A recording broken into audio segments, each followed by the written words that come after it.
Today we'll be looking at trigonometric ratios of obtuse angles and special angles.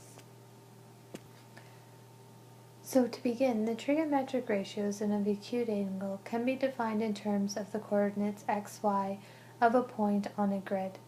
So talking about our acute angles, this is something that we have discussed already. However, let's review it.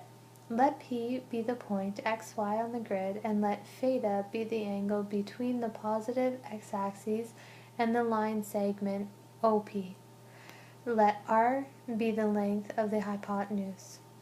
So all of that, you can visually see that in this diagram right here. So using your Pythagorean theorem, you know that your R is going to equal the square root of x squared plus y squared. And the trigonometric ratios can be expressed in terms of x, y, and r. So sine theta is always going to be equal to y over r. Cos theta is always going to be equal to x over r. And tan theta is always going to be equal to y over x. So if we're given a coordinate x, y, we can plot that point. We know we'd have our x, we'd have our y, and then we can find our r. Just to note here, this x here actually represents the side on the x-axis, okay, so your horizontal side. So now let's look at an example here. The point 512 is on the terminal arm of an angle theta in standard position. Find the three primary trigonometric ratios of this angle. So when we're doing these angles, if you draw yourself a little axis here, and then what we're going to do is we're going to actually go ahead and draw in our triangle. So to begin that, since we know the point 5, 2, 5, 2 would be in your first quadrant, which would be here. So this is our first quadrant, and we have our point 5, 12. So what I can do, I can draw a vertical line, and therefore that would create my 90-degree angle. 5 is our x, so we know that's our horizontal distance, and 12 is our y, so we know that's our vertical distance.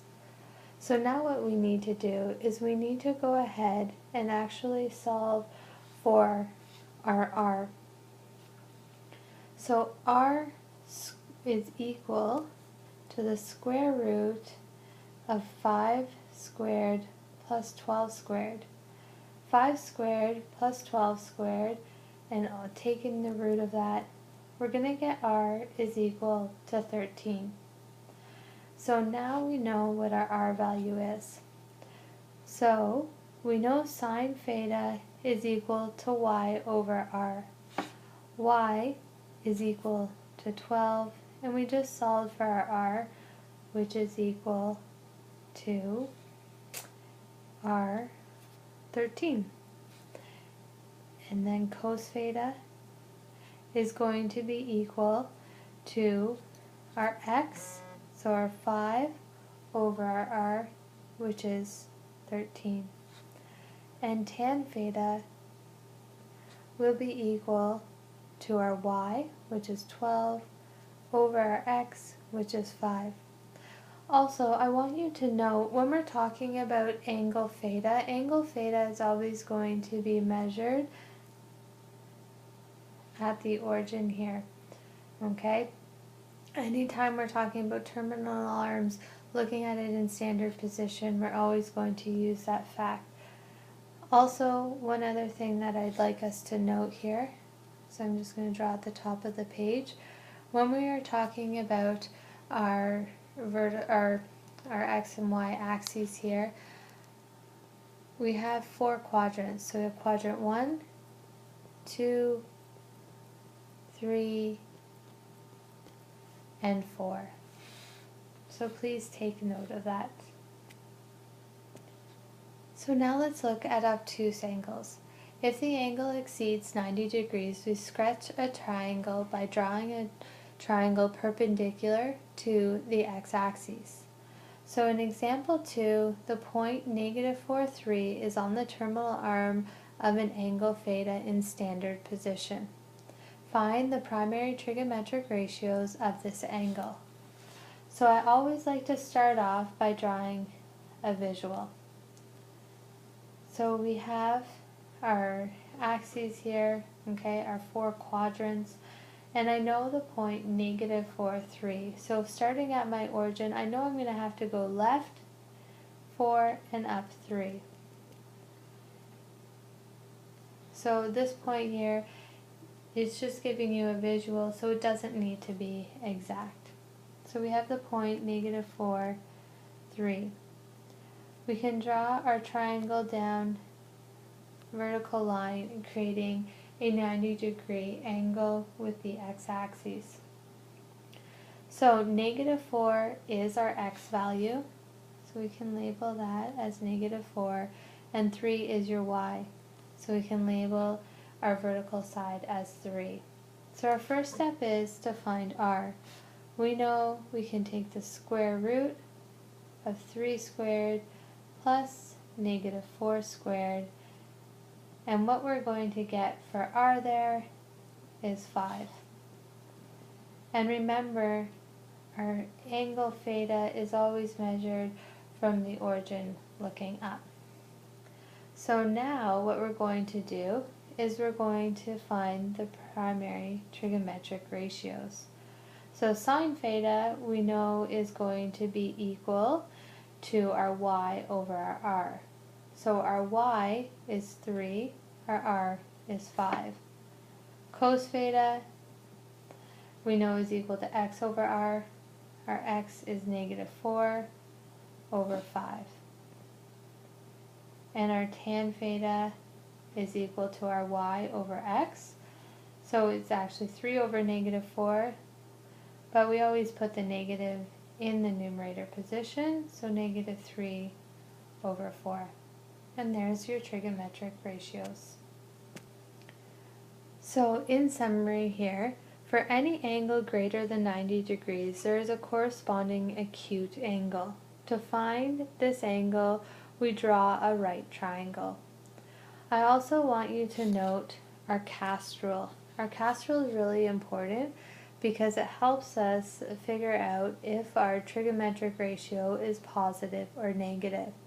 So the cast rule shows which trigonometric ratios are positive in each quadrant. So just to begin here, label your quadrants. So quadrant 1, 2, 3, and 4. Now what I would like us to do is I'd like us to go ahead and write our cast rule. So you notice when you are labeling your quadrants, you always start with the upper right hand quadrant. With our cast rule, what you're going to do is you're always going to start with the lower right hand quadrant, so quadrant 4. So we write C, A, S, T. So this signifies where all these trigonometric ratios are positive. So in quadrant 4, cos is positive. In quadrant 1, all of our trigonometric ratios are positive. Quadrant 2, sine is positive, and in quadrant 3, tan is positive. The cast rule is really important as we are figuring out exact values. So now what we're going to do in example 3, we want to find the exact values of each of the following. So what we will do here is we will first draw a little diagram for ourselves. Since we know a line is 180 degrees, I know that I would have my terminal arm to be somewhere in our second quadrant here. Remember, when we are looking at obtuse angles, there is always a corresponding acute angle. So to find that corresponding acute angle, what I'm going to do is I'm going to take 180 minus 120, which will give me 60 degrees. And then, since we want to find the exact values, we actually haven't worked with our special angles. So we will work with our special angles and be able to find our exact. But for now, if you want to just grab your calculators and we'll just put in sine 60. When you sub in sine 60 there, it's 0.866. And then we know therefore sine 120 will also be equal to 0.866 because they have corresponding acute angles. So our next one, looking at cos 315. 315 I know is going to be in my fourth quadrant, and I also know that cos is going to be positive in my fourth quadrant. So I have an angle here, 315 degrees. This angle measurement here we can figure out by taking 360 minus 315. So what we'll get is 45 degrees. Again, we will look at finding exact once we know our special angles, but for now, just sub in 45 into your calculators, and what you'll get is 0.7071. And therefore, oh sorry, this should be cos, a little mistake there. So therefore, cos 315 will also be equal to 0.7071. So now I'd like you to go ahead and try tan 210 degrees. Also, before we move on, anytime you see exact values, exact means to find the values with no decimals. So as I have said already, I haven't shown you special angles. We will be doing that in this lesson. So once we know our special angles, I would like you to come back to this example here and complete this using your knowledge of special angles. So now for example 4, angle theta is in standard position with its terminal arm in the stated quadrant. A trigonometric ratio is given. Find the exact values of the other two trigonometric ratios. So I have sine theta to be equal to 3/5 in quadrant 2. Now, I know sine theta is also equal to y over r. So this will be useful when setting this up. I like to always give myself a visual. Since we're talking about quadrant 2, I know I'm going to have a triangle here. And this will always be my theta because it's in standard position here. We have a 90-degree triangle, and since sine theta is equal to 3/5, which is y over r, I can label my triangle here. So we have 3 and 5. So now what I need to do is I need to find my adjacent side. So I'm going to call that side A. So to find side A, what I'm going to have here is a squared would be equal to 5 squared minus 3 squared. 5 squared is 25, and 3 squared is 9. So 25 minus 9, you'll get a squared to be equal to 16. We can take the square root of both sides, so we get that a is equal to 4. However, because it is in quadrant 2 here, I know that this a is actually going to be -4. So this a is actually positive or negative. And in this case, since it's quadrant 2, it's going to be -4. So we can now look at finding cos theta. Cos theta in this quadrant is actually going to be a negative, and I know that because of our cast rule. Our cast rule states that the only thing positive is sine. So cos theta will be equal to -4/5. And tan theta will also be negative, and it would be equal to 3/4, -3/4 that is. And so those are your exact trigonometric ratios. So now let's look at our B here. Tan theta is equal to 3/5. Now remember from our previous page that tan theta is equal to y over x. Also, in this case, it doesn't actually tell me which quadrant it is in. However, by the cast rule, since tan is positive, I know it's either going to be in quadrant 1 or 3. So let's use it in quadrant 3. So we can draw our triangle here. We have our standard position, so theta 90 degrees. We know our y is going to be equal to 3, and our x is actually going to be equal to 5. But because it's in our third quadrant here, I know these values are actually both negative. But when you divide a negative by a negative, it gives you a positive. So now we need to find side r. So we know r is going to be equal to the square root of -5 squared plus -3 squared. So this will be equal to -5 squared is 25 plus -3 squared is 9. So you're actually going to get the square root of 34. And you're just going to leave it as the square root of 34 in this case, since we want exact values.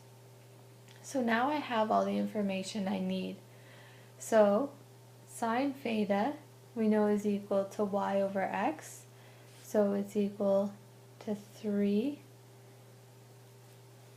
y over r. So it's equal to 3 over root 34.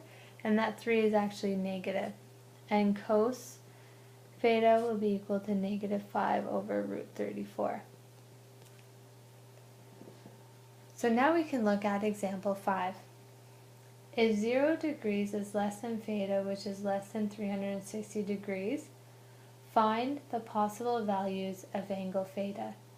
So the reason they're giving us that domain is they're telling us that it can be in any of the 4 quadrants. So looking here, I can find out what my angle would be. So if I do the inverse here, I find that my angle is equal to 45 degrees. Remember, to find the inverse, you just do sine inverse of 1 over root 2. That should be pretty good now. You guys should be really good at understanding that and able to do that on your own. So I can draw my x and y axes here. I can use my cast rule. And I know by my cast rule that sine is positive in both the first and second quadrants. So I can draw my 2 triangles here. And I know that my angle measurements are 45 degrees. So we're trying to find what the possible angle measurements would be. So the first one I know would be 45 degrees because sine is positive. But my next one, what I need to do is I need to find that obtuse angle. So to find that obtuse angle, since I know a line is 180 degrees, I'm going to minus 45 from that. And what I'm going to get is 135 degrees. So now let's look at B. B, we have cos theta is equal to -√3 over 2. Now you can put this straight into your calculator, and it would actually give you the obtuse angle. However, what I would like you to do is I would like you to ignore the negative at this present moment and find what theta would be equal to. So in your calculators, if you just put in the inverse of root 3 over 2, what you'll get is that theta is equal to 30 degrees. Now, with dealing with the fact that this is negative, we can draw here. We know our cast rule. So we need to know where is cos negative. So cos is going to be negative in our second and our third quadrants. So I'm going to have my 30 degrees here. So I know 30 degrees isn't one of my possible angles. So theta is going to be equal to, first I need to look here. So I take 180 and minus 30. 180 minus 30, I'm going to get 150 degrees. Now I need to also look at my other angle. So in blue here, I'm going to draw for you. What is happening is I'm going past 180 degrees. So this time I'm going to add 30. And when I do that, I'm going to get 210 degrees. One other thing I want you to make sure that you note, when you're doing angle measurements, you need to make sure that you measure them, when you're talking about standard position that is, you need to measure them counterclockwise. We're not going clockwise, and you always start in your first quadrant. So now let's look at C here. We have tan theta is equal to 2.7474774. So when we do the inverse of that, we're going to get that theta is actually equal to 70 degrees. So we can draw this here. Since tan is positive, I know by the cast rule that it's going to be in the first and third quadrant. So I have 70 degrees. So I know my theta is going to equal 70 degrees, but I need to look at what my obtuse angle would be. So with this, it's more than 180, so I do 180 plus 70, and when I add those together, I'm going to get 250 degrees. This is stuff here, it takes practice, so continue doing the work, following the same steps that I've shown you here, and you should be okay. So as promised, let's look at our special triangles. With our special triangles, a huge characteristic is that we need no calculators. So sometimes it's necessary to know those exact trig ratios. So once you know your special triangles, remember I'd like you to go back to that previous example and actually find the exact values. So there are two special triangles that you can use to find exact angles and sides. The first one that we're going to look at is 45 degrees. So what we start with is a square. So with a square, we know all of our sides are equal. So we can label each side as 1, 1, 1. Now our next step is we're going to divide in half on the diagonal. So you're going to divide your square in half, creating two triangles. We know we have 90 degrees in each corner of our triangle. And if we were to divide this in half like we've done, half of 90 is 45. So we have 45 degrees here. So what we've done really is created two isosceles triangles. So now what we want to do is we want to use our Pythagorean theorem to find the diagonal length. So I just want to draw this out, okay, just as one triangle so we visually can see that a little bit better. And we have our sides to be 1.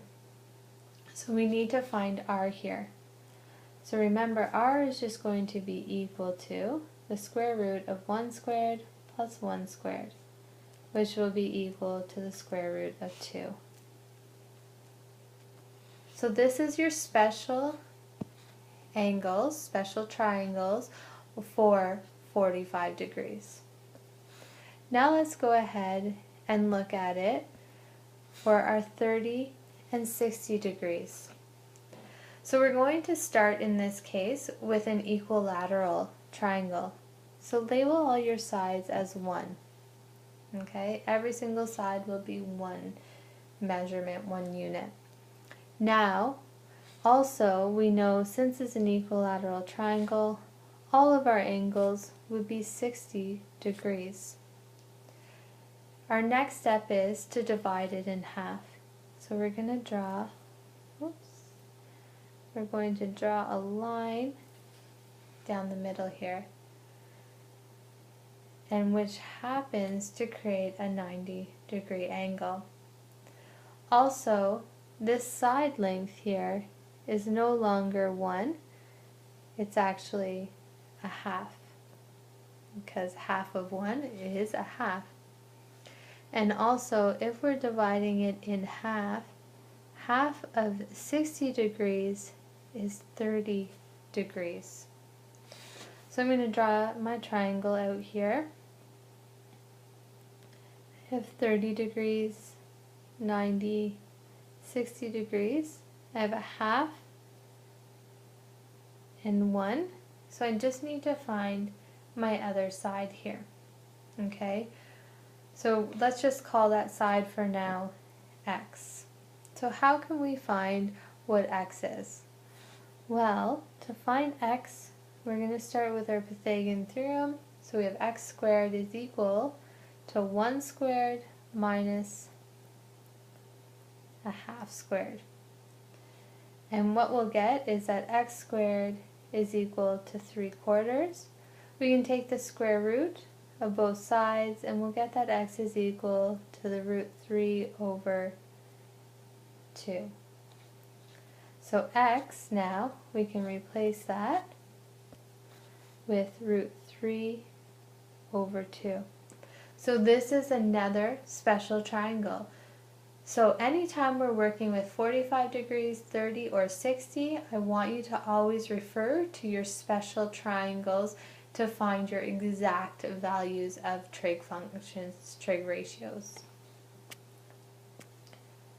So now, using our knowledge of our special triangles, we want to find what sine 45 was. So sine 45 is, remember, is always going to be equal to your opposite over your hypotenuse. Or, as we discussed previously, is always equal to our y over r. So sine 45 is actually equal to 1 over root 2. So I just looked at my triangle and I was able to find that. So remember, you have your triangle here, which is 45, 45, 90, 1, 1, root 2. So looking at 45, you can take either 45 is your opposite and your hypotenuse. Now looking at tan 60, what we have is our opposite over adjacent. So just drawing out our triangle here, our special triangle.